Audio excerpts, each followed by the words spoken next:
when it's newly diagnosed. Um, what matters? Curing the cancer and then preserving quality of life. Urinary function, bowel function, sexual function are sort of the big three.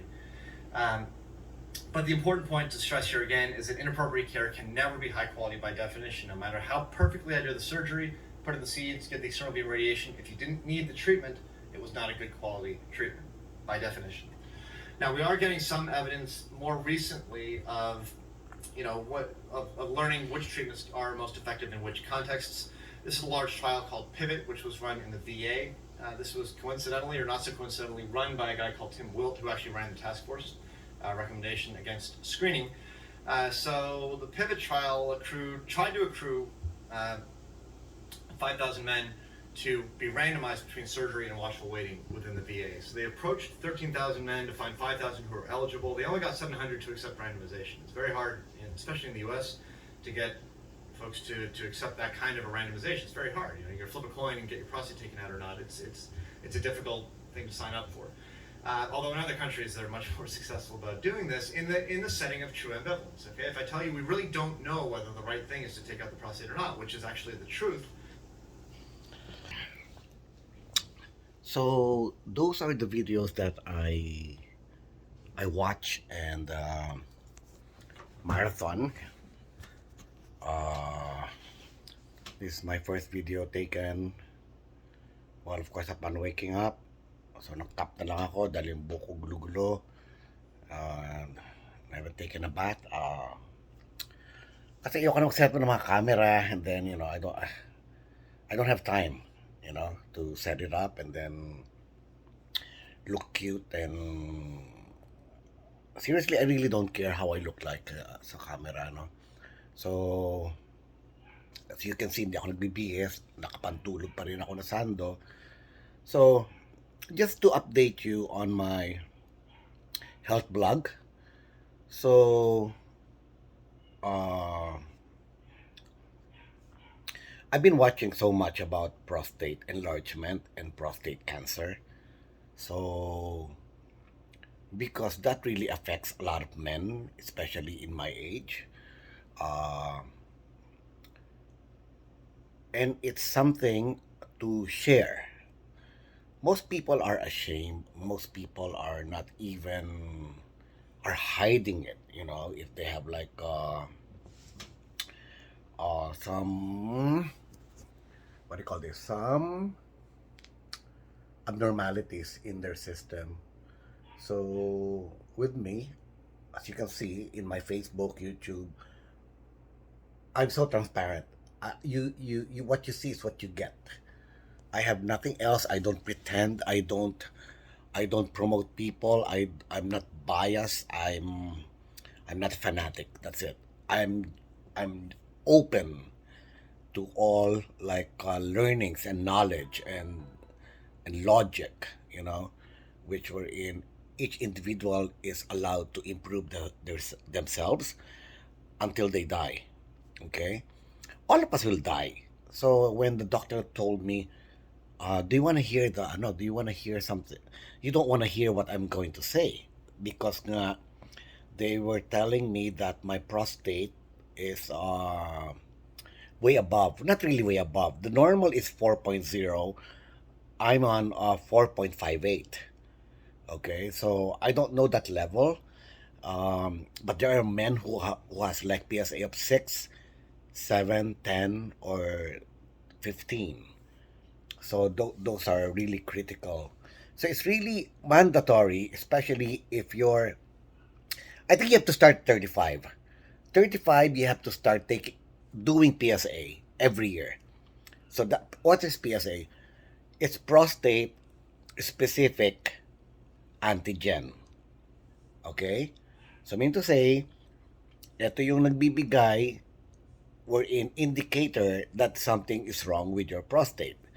It's enlarged, if it has cancer, so ando dun yon, no? So actually, I had ignored the symptoms, no? For the past 4 years, 5 years, I don't know, maybe longer. Uh, Kasi kala ko dati na nagmamadali lang ako umihi. Yung pala, Tapos kasi may natitira. So I thought it was normal, pero not all the time. That's the problem with me, with my case, because sometimes it's seldom that happens. Na may naiiwan because like most of the time it's normal. Wherein I go to work and then and then I go to the bathroom and then nothing happens. The only time it happens is when I'm relaxed, like at home, upon waking up, or before sleeping, or I'm just relaxing for the day. We're in. I go to the bathroom and then I have to go back to bed. So that's the yun yung yun yung doon nangyayari yan. So I thought it was normal because it wasn't consistent. So pag consistent yon, something's wrong, but it's not. So but it's still there's a problem with it, no? So seriously, it's only when I found out that one of my relatives has it. So doon ako nagpanic. So one of my relative had a prostate cancer. Okay. Pero prostate cancer is one of the most uh, easy way to treat, to cure. It's really and it's not fast moving. It takes like what? If you ignore it, it's like 10 to 15 years before you die. But if you will cure it, it's just like what? Maglalagay ka lang ng isotopes in your prostate, or you can do HIFU, you can do a lot of things, no? You can do hormonal therapy. So you have so much options if you have cancer or enlargement. So there's two, enlargement and meron din enlargement which is may cancer pala. Parang ano yan eh, it's like a tumor, no? When you have a tumor like the women in breast, papatest yung tumor kung cancerous or lump lang. It's the same with prostate. It's still a lump. It's still a bukol. Okay, so that's what they will test. Okay, so after that, so first they will test if there's enlargement, and then your PSA level is way above 4, and then they will do ultrasound. I've already scheduled my tapos na ako sa ultrasound, so I'll see my results on Wednesday, and then pero yung susundutin yung puwet mo, that my schedule is like on Monday. That's in St. Luke's, no? It's a private doctor because I want to see a specialist. Anyway, I can afford it. So, and then after that, they will try to, kung enlarge, then they will do an MRI. Pag MRI, lumabas talagang very so they will do biopsy to test if it's cancer or not. Then after biopsy, then they will do the proper treatment in accordance to what I want. Pero for me, medyo for me, okay, if it's enlargement, it's really hormonal therapy, which I had been seeking throughout these years. Of course, as you grow older, your hormonal system is disrupted. Number one, sa lalaki, your testosterone becomes dihydrotestosterone. It is converted. And dihydrotestosterone, kung bakit testosterone, tapos may kumakapit na antigen. So, what happens with that one is, hindi siya tinatanggap ng body mo. Wala siya paglalagyan. Testosterone, may role yan. It goes to vital organs and then to other glands and then signals, your hair growth, masculinity, your voice, etc., your sex drive. Pero kung dihydrotestosterone yan, what happens is, hindi na siya kilala ng body mo. So where does it go? It goes to your hair follicles sa ulo. Pupunta yan dyan to exit. So pag umi-exit na siya dyan, nangyayari, nagbabara. So nagiging namamatay yung hair follicle mo. Kaya ka nakakalbo. Kaya a lot of men nakakalbo. It's because of Dihydrotestosterone. Kung nakakalbo kayo, you don't need to go to a derm clinic and then pakwa ka kada minoxidil. That's stupidity. What you need to check first is what causes the kalbo. Dalawa lang naman yan. Dihydrotestosterone levels, you can check it. Pwede pa lab yan. Okay? Then number 2, fungal infection in your hair follicle. Okay? So dalawa lang yun. Okay? So sabihin mo kahit lahi nyo kalbo, ang lahi nyo kalbo because you convert a lot of dihydrotestosterone. Okay? So let's go back. Besides sa kalbo. So dihydrotestosterone hindi makalabas sa pupunta sa ulo mo. Then the other way is pupunta siya sa prostate gland. So pag pumunta ito sa prostate gland, dun siya sumisiksik. Kaya na-enlarge yung prostate. Okay? There's a scientific way to explain it. I'm not saying that simple. How dihydrotestosterone goes to the prostate gland. Okay? So, di ko alam yon. I need to research more on that. How do hydrotestosterone affects the prostate to make it enlarge? But one thing for sure I know, that the hydrotestosterone goes to your prostate, and that is the cause of enlarged prostate. Okay, so that's simple. So dihydrotestosterone is the key. The problem is we don't even fucking know what dihydrotestosterone is until I knew it what 5 years ago. So a lot of doctors, they won't even tell you what dihydrotestosterone is. Okay? So ang sinasabi lang, mag-minoxidil ka na lang pag nakakalbo ka. May problema ka sa prostate, bumili ka na ng well, finasteride is like an alpha-based blocker for dihydrotestosterone. It prevents the conversion of testosterone to dihydrotestosterone. Yun yung gamot na finasteride. Pero it has side effects. Pero there's natural cures. Okay? We have saw palmetto, we have pumpkin seed, and there's a lot more. Which can help your conversion. But the best is, di magpa-hormonal therapy ka na. Okay? Well, number 1, kung talagang dihydrotestosterone, you cannot really convert it.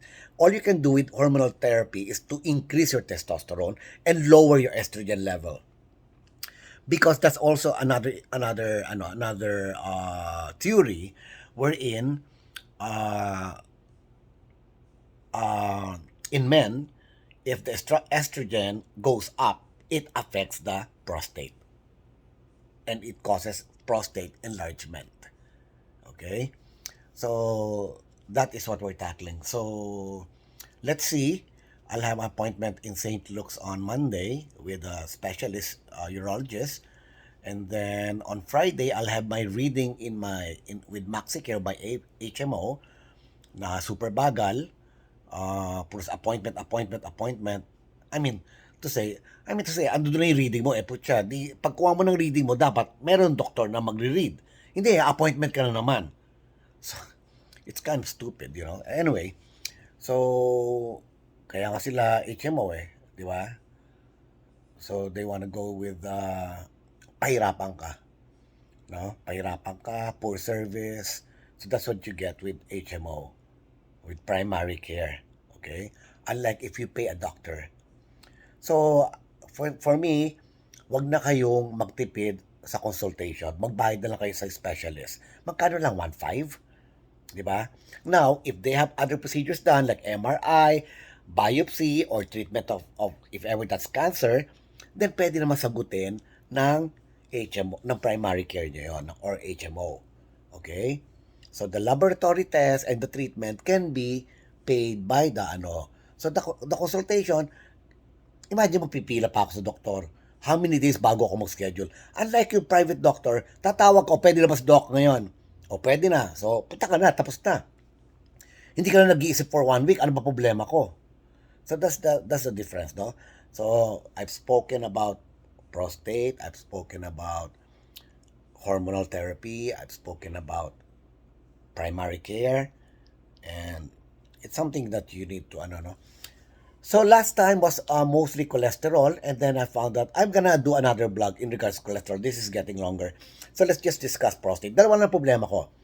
The cholesterol level is abnormal, and the prostate. The PSA is high. Now, I don't know if it's, for sure ako, it's enlarged. And then, the second question is if it's like, uh, the tumor is cancerous or not. Or, ano tawag doon? Yung hindi cancer, I forgot the term, no? So, let's see. And then, I'm gonna make another discovery, another blog again about cholesterol because I found so many interesting facts about cholesterol which will shock you. Na yung LDL level, HDL level, hindi pala talaga accurate yung mga yon. Just to give you a preview. Yung mga nagki-keto diet pala, of course they're gonna be lean and ano no and then healthy. Guess what? Their LDL level is above 300. So I'm gonna explain to you next time how it happened, and there's two types of LDL, no? That I'm gonna discuss again. Hindi lang isa ang LDL. There are two types. Actually, there are three types of LDL.